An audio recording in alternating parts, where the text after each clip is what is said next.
우리가 결단해야 됩니다. 저절로 안 돼요. 저절로 안 돼요. 우리는 신앙생활을 어떻게 하느냐? 교회 나와서 설교를 열심히 들어요. 그죠? 설교 열심히 들어요. 은혜 받아요. 뭐 그때 회개해요. 눈물 흘리고 기도해요. 또 기도회 나와서 열심히 기도해요. 또 받은 바 은사대로, 직분대로 또 사역합니다. 열심히 사역합니다. 전도도 합니다. 요렇게 신앙생활을 해. 그러니까 문제라니까. 그냥 와서 말씀 듣고 은혜 받아요. 그리고 기도에 참석해서 열심히 기도해요. 집회 참석해서 열심히 같이 찬양하고, 여러분 말씀 듣고 은혜 받고 간증 듣고 또 봉사하고 전도도 하고, 신앙생활을 요렇게 하면 안 되는 거예요, 여러분. 그런데 대부분이 신앙생활을 지금 말씀드린 것처럼 요렇게 합니다. 그럼 신앙생활을 목사님 어떻게 하라는 말이에요? 말씀 듣고 기도하고 봉사하고 이게 전부가 아니에요. 이거보다 중요한 게 있어요. 삶 속에서 비둘기를 의식해야 돼요. 삶 속에서 내게 날아와 있는 비둘기를 의식해야 돼요. 성령님을 의식해야 돼요. 무의식 가운데 살아가면 안 돼. 그냥 말씀 들을 때는 말씀 듣고, 기도할 때는 기도하고, 봉사할 때는 봉사하고, 그 다음에 삶 속에서는 무의식 가운데 살아가면 안 돼. 내 삶 속에서 잠들기 전까지는 하루 종일 우리는 성령님을 의식적으로 의식을 해야 돼. 의지적으로 의식을 해야 돼. 그래서 생각을 할 때 그냥 생각이 나는 대로 생각하는 게 아니라, 그냥 생각하고 따라가는 게 아니라 성령님을 의식하고, 이 생각이 성령님을 소멸할 수 있는 생각인가? 성령님을 활성화시킬 수 있는 생각인가? 이 생각은 성령님을 근심시키는 생각인가? 성령님을 기쁘게 하는 생각인가? 그거를 분별하고 슬프게 하는 생각이면 딱 멈춰야 돼. 그래서 생각을 다른 거로 바꿔야 돼. 이해하세요, 여러분? 말도 그냥 하고 싶은 대로 말 다 하면 안 돼요. 하고 싶은 대로 말 다 하지 말고, 말하기 전에 이 생각은 성령을 소멸시킬 수 있는 것인가? 활성화시킬 수 있는, 성령을 근심시킬 수 있는 생각인가? 기쁘게 할 수 있는 생각인가? 행동을 할 때도 마찬가지. 하고 싶은 대로 다 행동하는 거, 그러니까 다 성령님이 날아가 버리는 거예요. 성령님이 날아가 버리는 거예요. 성령의 임재, 기름 부음, 역사, 이게 다 날아가 버려요.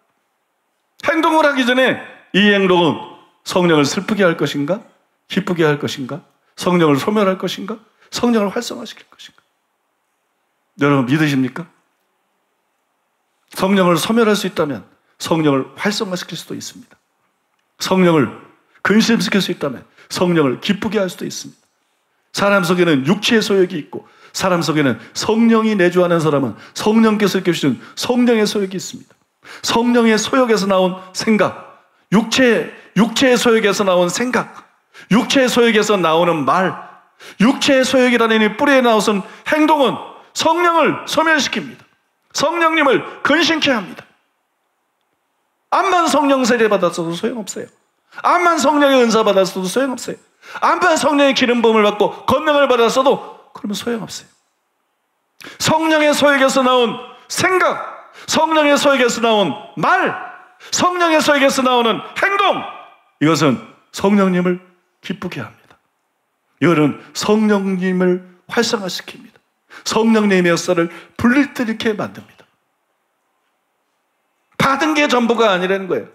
다섯을 받았다고 다섯이 있는 게 아니라는 거예요. 이걸 소멸시키느냐, 이걸 활성화시키느냐, 결국 여러분 그걸 따라서 우리가 가진 게 달라지는 거예요. 우리가 가진 게 달라지고 우리를 통해서 역사하는 성령님의 역사가 달라지는 거예요. 여러분들이 이해하기 쉽게 지금 제가 아주 그냥 쉽게 설명하고 있어요. 사랑하는 여러분, 그 진짜 필요한 게 뭐예요? 결단을 내리는 겁니다. 마귀가 속여요. 아까 보니까 성령을 근심해야지만, 많어. 꼬장꼬장하게 요것도 하지 말고, 피곤해. 그걸 어떻게 다 하지? 난 그렇게 훌륭한 사람이 아닌데, 나는 그렇게 영적인 사람이 아닌데, 내가 그렇게 생각했어. 난 그렇게 훌륭한 사람이 아닌데, 난 그렇게 영적인 사람이 아닌데, 피곤해서 어떻게 저거 다 하고 살아? 그 다음에, 그러고 저게 가능할까? 그게 마귀가 거짓말하는 거. 그게 마귀가 거짓말하는 거. 그렇지 않아요. 가능합니다. 믿습니까? 가능합니다. 그리고 그렇지 않아요. 피곤하지 않습니다. 왜냐하면 그게 성령의 역사를 활성화시킵니다. 성령의 역사가 활성화하면 여러분 영혼이 만족을 느낍니다. 여러분 영혼이 평화를 느끼고, 여러분들이 기쁨을 느끼고 기름 부음을 느끼고. 믿습니까? 재미가 붙어요. 재미가 붙어요. 그 게임만 재미있는 게 아니에요. 그 재미가 붙어요. 불가능하지 않습니다. 불가능하지 않아요. 어렵지 않습니다. 생각보다. 여러분들이 진짜 믿는 자라면 성령님이 여러분 안에 와 계셔요. 그 성령님을 의지하고 이제 결단하는 거예요. 주님, 제가 성령님이 비둘기처럼 내게 와 계신 것을 의식하지 않고, 그 성령님이 날아갈 수 있다는 것을 생각하지 않고, 성령님을 전혀 의식하지 않고 그냥 생각했습니다. 말씀만 듣고 기도만 하고 집회만 참고 그때뿐이고, 나머지 시간들은 성령님을 의식하지 않고 그냥 생각나는 대로 생각했습니다. 그냥 말하고 싶은 대로 말했습니다. 그냥 행동하고 싶은 대로 행동했습니다. 그것이 성령님을 슬프게 했습니다. 그것이 성령님을 소멸했습니다. 그러나 이제 알았습니다. 내가 성령님을 의식하겠습니다. 성령님을 존중하고 귀히 여기고, 이제는 내가 성령님을 의식하겠습니다. 생각하기 전에 성령님을 의식하고 생각하겠습니다. 말하기 전에 성령님을 의식하고 성령님이 기뻐하실 수 있는 말만 하겠습니다. 성령님이 근심할 말을 하지 않겠습니다. 행동하기 전에 내가 성령님을 의식하고 성령님이 근심하시지 않고 성령님이 기뻐하실 수 있는 말, 성령님이 소멸되지 않고 성령님이 불같이 활성화될 수 있는 그런 행동만 하겠습니다. 여러분, 이게 부흥을 위해 준비하는 겁니다. 이게 부흥을 위해 준비하는 거예요. 이게 부흥을 위해 대가를 지불하는 거예요. 찰스 스펄전이 끝인데요. 찰스 스펄전이 이런 말을 했어요. 찰스 스펄전이 한 민족이 인간의 활동 없이 오직 하나님의 활동으로만 부흥운동이 일어나고 사라진다는 견해를 갖는다고 봅시다. 그러면 그것 때문에 그들은 완전한 파멸에 처할 것입니다.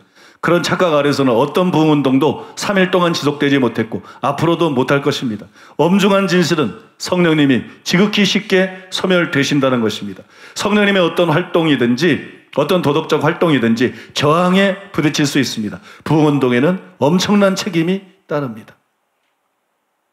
부흥운동에는 엄청난 책임이 따릅니다. 그 책임은 단순히 기도 많이 해야 되는 책임이 아닙니다. 그 책임은 단순히 성령의 은사로 열심히 사역해야 되는 책임이 아닙니다. 그 책임은 성령님을 근심시키지 말아야 되는 책임입니다.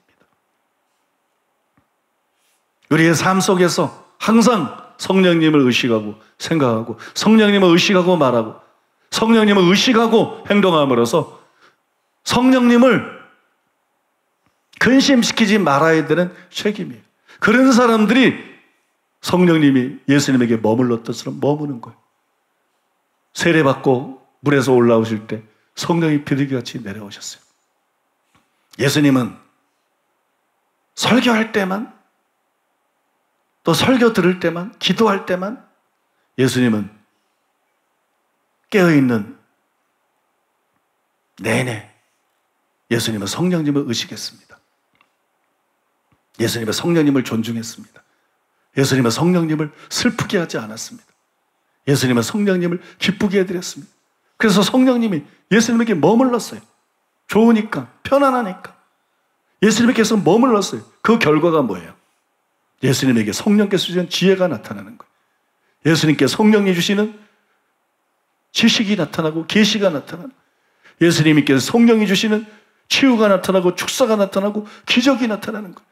그 이후에 여러분 마태복음, 마가복음, 누가복음, 요한복음에 기록되어 있는 모든 역사들이 성령이 예수님에게 내려오시고 예수님이 성령을 슬프게 하지 않았기 때문에 성령님이 예수님에게 계속 머문 결과인 것이.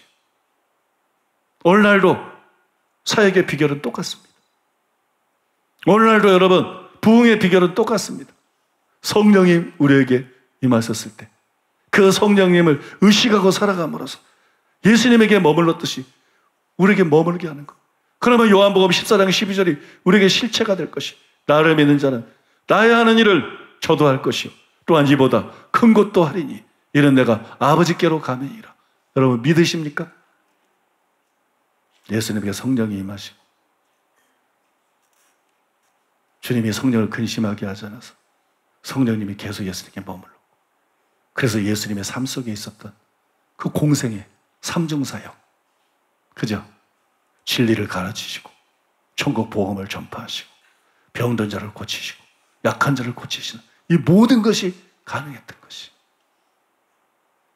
결국 요한복음 14장 12절의 비결이 거기에 있는 것. 요한복음 14장 12절의 비결. 나를 믿는 자는 나의 하는 일을 저도 할 것이요 이보다 더 큰 것도 하리니 이는 내가 아버지로 가매니라. 그 비결이 거기에 있는 것이. 사람들은 자꾸 기도에서만 비결을 찾았어요. 성령의 능력을 받는 데서 비결을 찾았어요.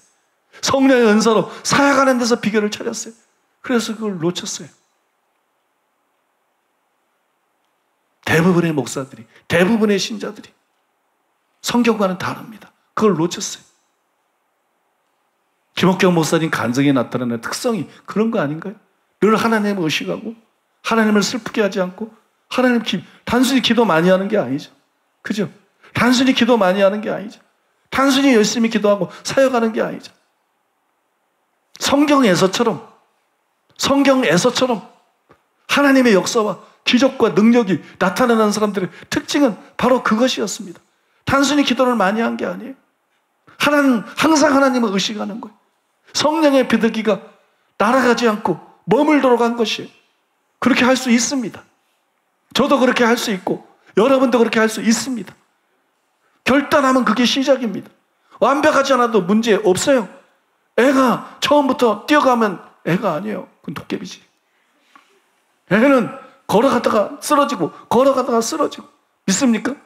애가 걸어다가 쓰러진다고 뭐라고 그러면 그건 어른이 아니에요. 정상이 아니죠.